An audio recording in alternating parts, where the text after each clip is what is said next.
बिस्मिल्लाहिर्रहमानिर्रहीम। अस्सलामु अलैकुम वरहमतुल्लाहि वबरकातुहू। एक बेवा खातून 3 बच्चों के साथ रहती थी। घर में कुछ न था।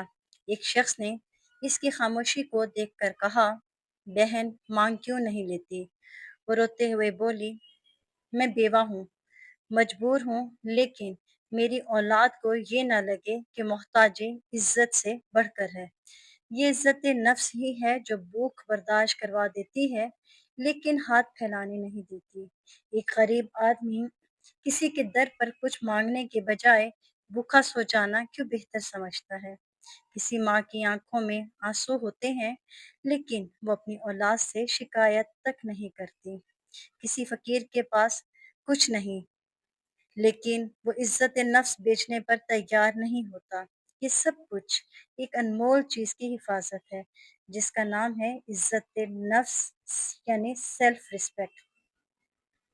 आज हम जानेंगे कि इज्जत नफ्स क्या होती है और ये इज्जत नफ्स हमारी कब मशरू होती है। कुरान और हदीस की रोशनी में इस बारे में जानते हैं, देखते हैं कि क्या कहते हैं कुरान और हदीस, और दिल को चीर देने वाले वाकयात जो आपकी आंखें नम कर दें। मुकम्मल वीडियो देखने से पहले अगर आप हमारे चैनल पर नए हैं तो हमारे चैनल को लाइक, शेयर, सब्सक्राइब करना ना भूलें। इज्जत नफ्स इंसान की वो बातनी दौलत है जो इससे खुद को हकीर, जलील या मोहताज महसूस होने से रोकती है।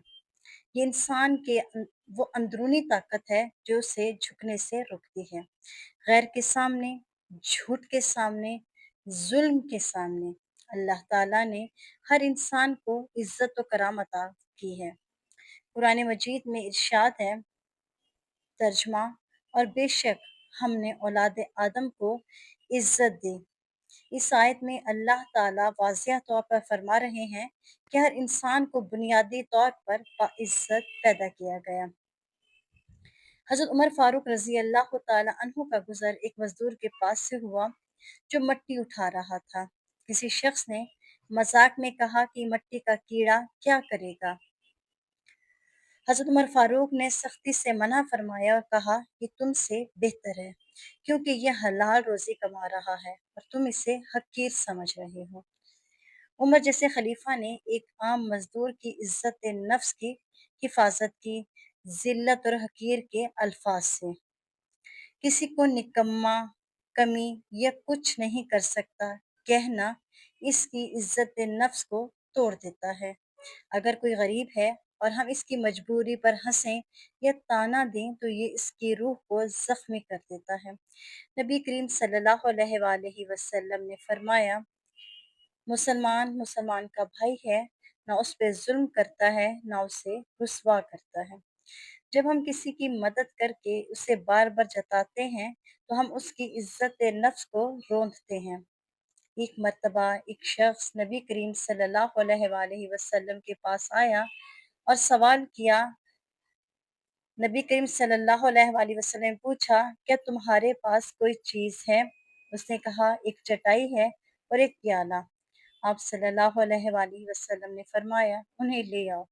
फिर आप सल्लल्लाहु अलैहि वसल्लम ने इन अशिया की नीलामी की और कुछ रकम देकर फरमाया, अब काम करो, दोबारा सवाल मत करना। अबू दाऊद। यही तालीम इज्जत नफ्स की है। हाथ फैलाने की बजाय मेहनत को तरजीह देनी चाहिए। ये इज्जत नफ्स ही है जो भूख बर्दाश्त करवा देती है, लेकिन हाथ फैलाने नहीं देती। हजरत अली का कौल है कि फिक्र फाका से ज्यादा खतरनाक चीज है किसी की नजर में गिर जाना। यानी जब इंसान अपनी इज्जत नफ्स खो देता है तो सब कुछ खो देता है। इज्जत नफ्स हमारे लिए क्यों ज़रूरी है? क्योंकि ये इंसान की पहचान है। ये गैरत को ज़िंदा रखती है। ये ग़ुलामी और मोहताजी से बचाती है। कुरान का असूल है, सूरह मुदस्सिर में है, और हर किसी पर एहसान ना करो और बदले की उम्मीद रखो। यानी किसी को इज्जत तो दो, ना कि एहसान जताकर। कभी किसी को रुसवा ना करें, चाहे मज़ाह में ही क्यों ना हो। गरीब या ज़रूरतमंद की मदद इज़्ज़त से करें, कभी किसी के सामने एहसान ना जताएं।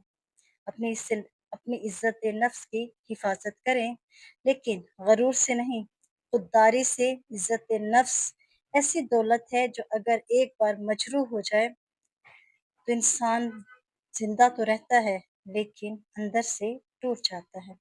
اگر آپ چاہتے ہیں کہ دنیا آپ کی عزت کرے تو پہلے خود اپنی عزت نفس کی حفاظت کریں، کیونکہ جو خود کو گراتا ہے دنیا اس سے کبھی نہیں اٹھاتی۔ دعاؤں میں یاد رکھیے گا۔ جزاک اللہ خیرن کثیرہ فی الدنیا والآخرہ۔